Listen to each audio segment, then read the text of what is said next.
Hello and welcome again to another episode of the Long Gone Loser Rock Show. Today we're going to talk about Nunchukka Superfly.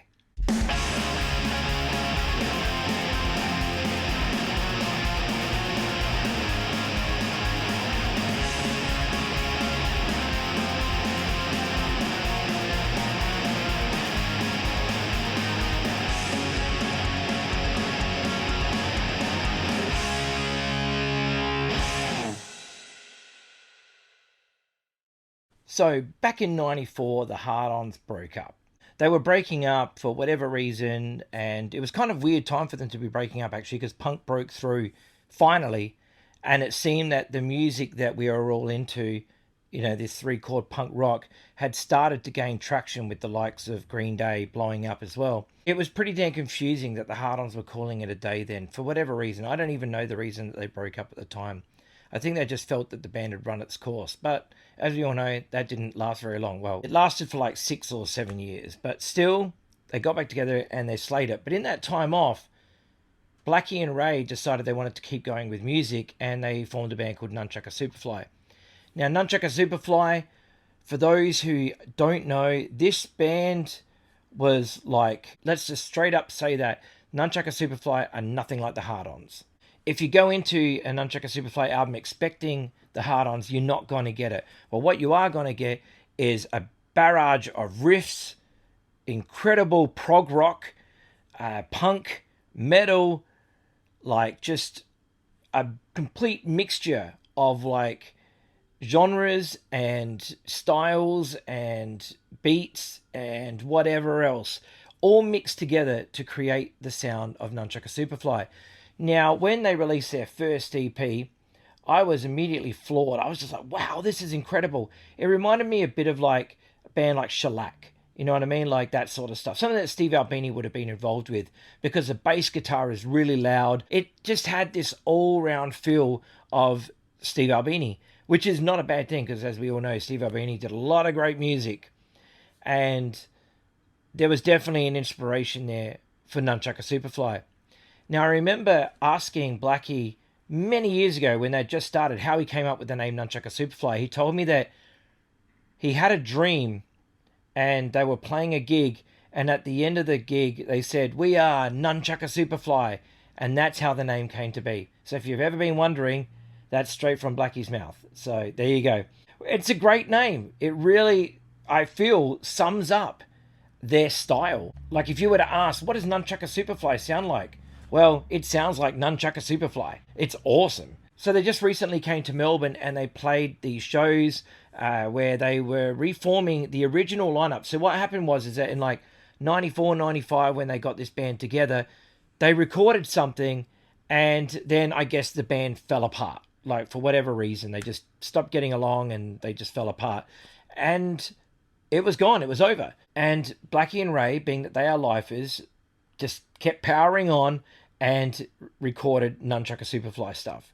So here we are almost 30 years later, and that album from 95 that they recorded finally came about.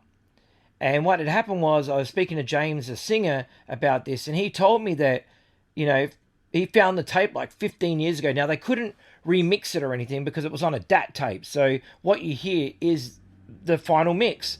But what they were able to do was remaster it, which is what they did. Now, this album, I wasn't sure what to expect, because for Nunchukka Superfly, I've been so used to hearing Blackie's vocals. And with this album, I'm hearing a completely different vocalist and a completely different drummer, who is none other than Mr. Peter Allen, who was on The Mechanic by Mass Appeal, just to name a classic record that I absolutely love. And so if you're familiar with Mass Appeal, you have no doubt seen Peter Allen playing drums. The guy is amazing. His beats and timing is like, he's really good at that stuff. Anyway, so we finally got that album. The album came out this year on Cheersquad Records, and we cranked it up and we listened to it, and it was awesome. It blew my mind. I couldn't believe how good this album was.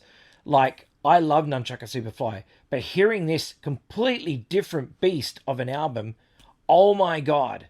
Like, it's a shame that this band didn't continue releasing stuff, because there was obviously a chemistry when this album was recorded that just seemed to work. Obviously, what happened behind the scenes may not have agreed with it, but to us listeners, it sounds phenomenal. So anyway, they've just done a tour, and Blackie has said that they want to continue forward with this lineup, but they technically can't call it Nunchukka Superfly because there's a new Nunchukka Superfly album coming out in November that doesn't have this lineup.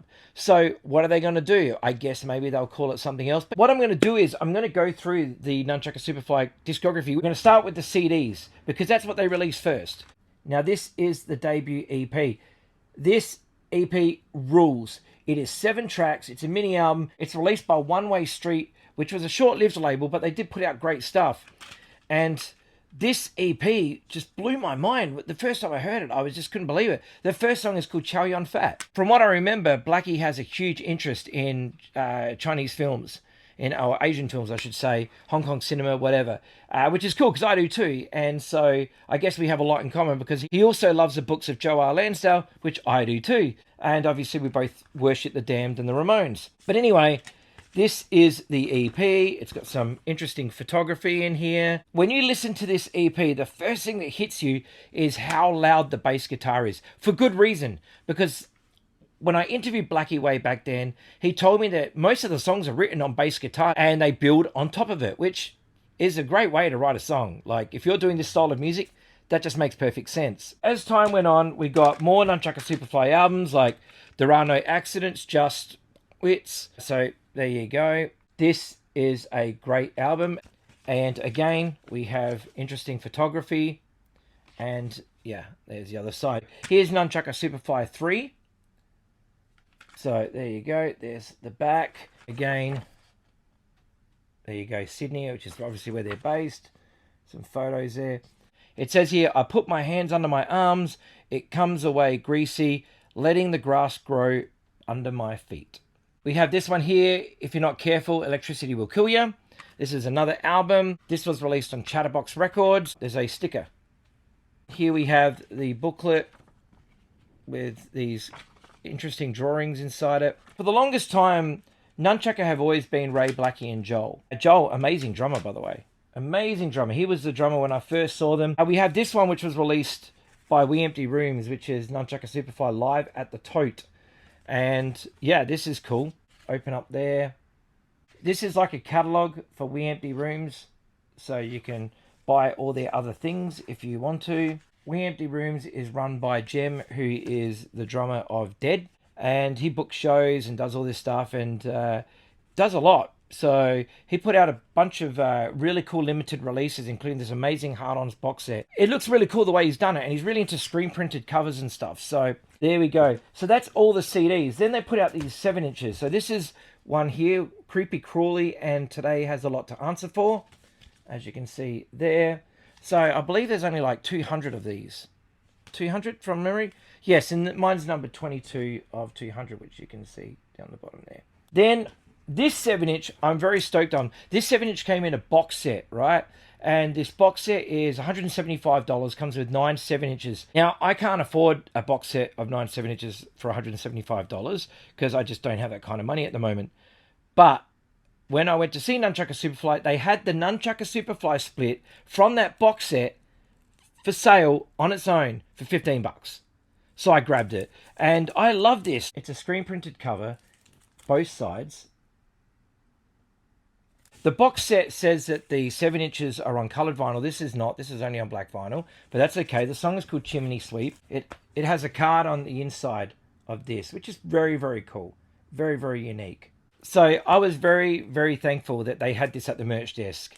Very thankful for it because, yeah, it was the one thing I needed and I finally got it. And I'm so happy that they sold it separately. So, yeah, this must be some extra copies that they found because they only had one at the merch desk. This is it. This is all they had. So I'm very lucky to get it. The last things I'm going to go through are the LPs, which we have this one here released on Citadel. This one's called Open Your Eyes to Smoke. It was released on Citadel Records, home of the likes of Radio Birdman, some Hard-On stuff, and the Stems and bands like that. They put out this LP. It's a great record. I highly recommend if you haven't heard this one, you check it out. Very, very cool. Lots of great riffs on this. This album's called Aussie Exorcism. Nah, mate, you can't punch a ghost. And this is a double LP. It's quite expensive, but damn it, is it good. Like, this is really, really good. This is such a strong album. And when you listen to it, it's like you're going on a journey, because every song just differs from the last, like in such a way that you're just like, holy crap, this is like taking me on a trip. I'm sure if people were doing acid, that they would be, yeah, seeing science fiction stuff by the end of it. This is a really good record. I really, really like this album a lot, and it gets a thrashing here. So it's double LP, like I said, and it's probably limited. I don't know how many copies. Can't be that many though, but yeah, if you can find it, grab it, because it's well worth your time. Now, to the show from last night and the album that they had. So here is the LP. This is, I guess they call it 95, because it was recorded in 95. And there we have it. This one, I got this one signed at the show. So yeah, and you got the track listing here. Very cool. This one is got a nice inner sleeve there with photos and some write-up about the stuff. And then it also comes on red vinyl. There are 3 different vinyl variants of this. I only have 2 of them. There's another one which is like a yellow and black, or orange and black, or something like that. I don't have that one. It's like a splatter or something like that. I didn't even know it was out. I just bought the 2 that were on the Cheersquad Records website. And the reason that I buy multiple copies of anything that these guys do is because I play these records like nothing else. I'm always listening to these bands. And the Hard-Ons, Nunchukka Superfly, etc. Play that stuff all the time. I love that music so much. It really shaped who I am today. And I will support these guys till the end. Here is the set list that they use for both nights.